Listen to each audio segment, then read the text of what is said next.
Hello friends, இன்றைக்கு கர்த்தர் நமக்கு கொடுத்திருக்கிற வாக்குத்தத்தமான வசனம் யாத்திராகம் 33:16. எனக்கும் உமது ஜனங்களுக்கும் உடைய கண்களிலே கிருபை கிடைத்தது என்பது இதனால் அறியப்படும். நீர் எங்களோட வருகிறதினால் அல்லவா. இப்படியே பூமியின் மேலுள்ள ஜனங்கள் எல்லாரிலும் நான் உம்முடைய ஜனங்களும் விசேஷித்தவர்கள் என்று விளங்கும் என்றான்.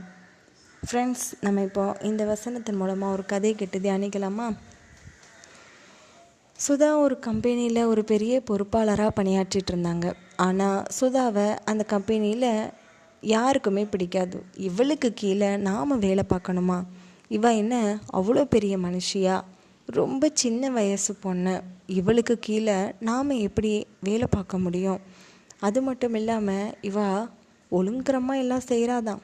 ஆனால் நம்மளையும் அதிகாரப்பூர்வமாக ரொம்பவே நம்மளை அடிமைப்படுத்துகிற மாதிரியெல்லாம் இருக்குது. இவ சொல்லி நாம் செய்யணுமா? இது கண்டிப்பாக இவளை இந்த வேலையை விட்டு நீக்கிறதுக்காக நம்ம ஏதாவது செய்யணும்னு எல்லாரும் கூட்டக்கூடி அவளுக்கு எதிராக திட்ட போட்டாங்க. அப்போது எல்லா வேலைகளையும் அழகாக செஞ்சு வச்சு எல்லாம் நீட்டாக அடுக்கி வச்சுட்டு போனா சுதா. அப்போது இந்த கூட்டங்கள் எல்லாரும் சேர்ந்து இன்றைக்கி இரவு நாம் போய் எல்லாத்தையும் உழைச்சி போடும், ஒரு ப்ராஜெக்டு கூட அதில் நல்ல மாதிரி இருக்கக்கூடாது, எல்லாத்தையும் கிழிச்சு போட்டுருவோன்னு சொன்னாங்க. அதே மாதிரி போய் எல்லாவற்றையும் செஞ்சாங்க.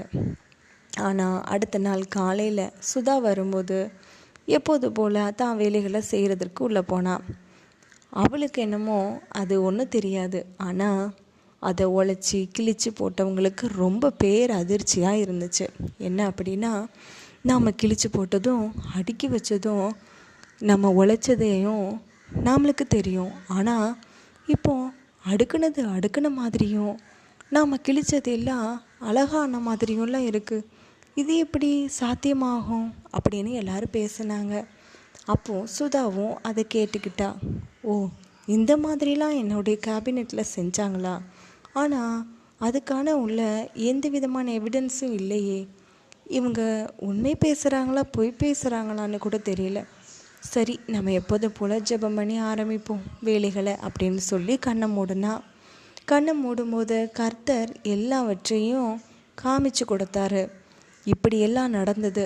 ஆனால் உன் வாழ்க்கை மற்றவங்களுக்கு புரியாத புதிராக தான் இருக்கும். ஏன் தெரியுமா? எனக்கு நீ கீழ்படுறல, அதனால் உன்னை நான் நடத்துகிற வழியும் அநேகருக்கு புரியாது.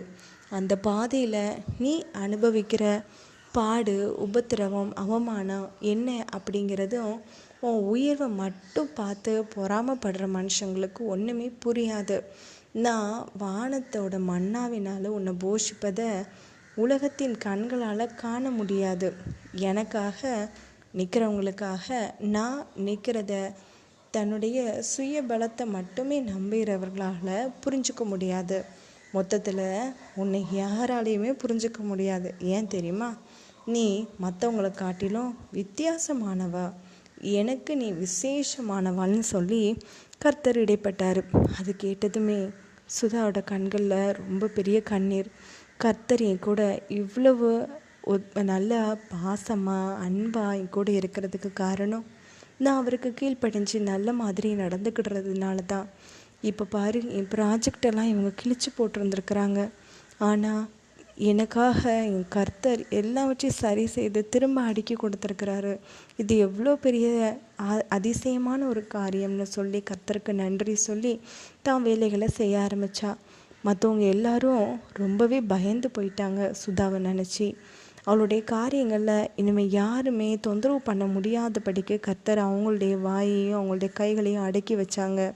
அதுக்கப்புறம் சுதாவோட வாழ்க்கை ரொம்பவே பிரம்மாண்டமாக மாறிச்சு. ஃப்ரெண்ட்ஸ், இந்த கதை கேட்டிங்கன்னா இதே மாதிரி கர்த்தர் நம்மளையும் எல்லாருடைய கண்களுக்கு முன்பதாக விசேஷமானவர்களாக வச்சுருக்கிறாங்க. நாம் கர்த்தருக்கு விசேஷமானவர்கள் தான். ஆனால் நம்மளை ஒதுக்கியோ இல்லை அற்பமாக நினைக்கிறவங்களோ அதை பற்றி நம்மளுடைய இருதயத்துக்குள்ளே கொண்டு போக வேண்டிய அவசியம் இல்லை. ஏன்னா இயேசு கிறிஸ்து நம்மளை விசேஷமாக பாதுகாத்துக்கிட்டு இருக்கிறாரு. இந்த வாழ்க்கையும் அவர் தான் நமக்கு கொடுத்துருக்கிறாரு. நாம் சீரும் சிறப்பும் சந்தோஷமாக கர்த்தருக்குள்ளே மகிழ்ச்சியாக வாழலாம். கர்த்தர் உங்களை ஆசீர்வதிப்பாராக. ஆமீன்.